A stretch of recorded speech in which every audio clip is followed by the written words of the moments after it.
So in this video, I'm just going to talk about the Gunsmodify Scar lower and stock. So any plastic that's on this gun is going to have a matte and grainy finish, which is going to give it a nice texture. If you know anything about the real Scar, the portion right here where the receiver and the grip attaches to, it's not AR-15 spec.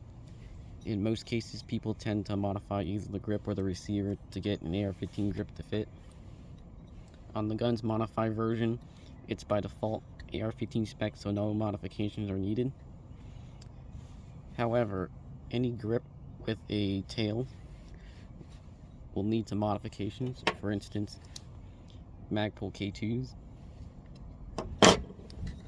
The selector is polymer, with the exception of the internal bits. 45 degrees. And let's start checking what components are steel.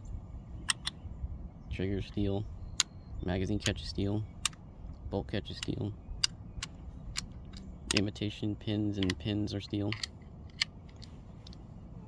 takedown is steel. Now let's talk about the internal. So the internals are somewhat MWS, and it kind of isn't. So it's not really MWS spec because you can't really put a regular MWS trigger box into this. The general difference is they changed the sear to this plate right here, which resets the trigger, and the bolt catch is extended out a little bit, so it sits a little further out.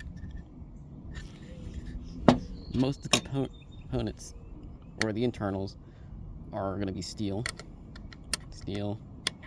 hammer steel, Z plate steel.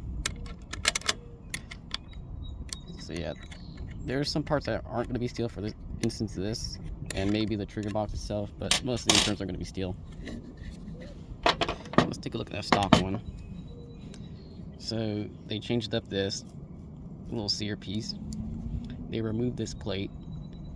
They removed some of this wall and added the plate. I think that's pretty much it for that. So let's talk about the stock. So the stock, pretty standard. Kind of know what to expect. Has the same finish, just a lighter color. On the inside, there's really not much going on here. Take a look in there. So yeah, not a lot of room here. There's a bit of space, but honestly, you can't really fit much. So that's it for this video. I'm going to talk about the upper and the bolt and hop-up unit in a different video.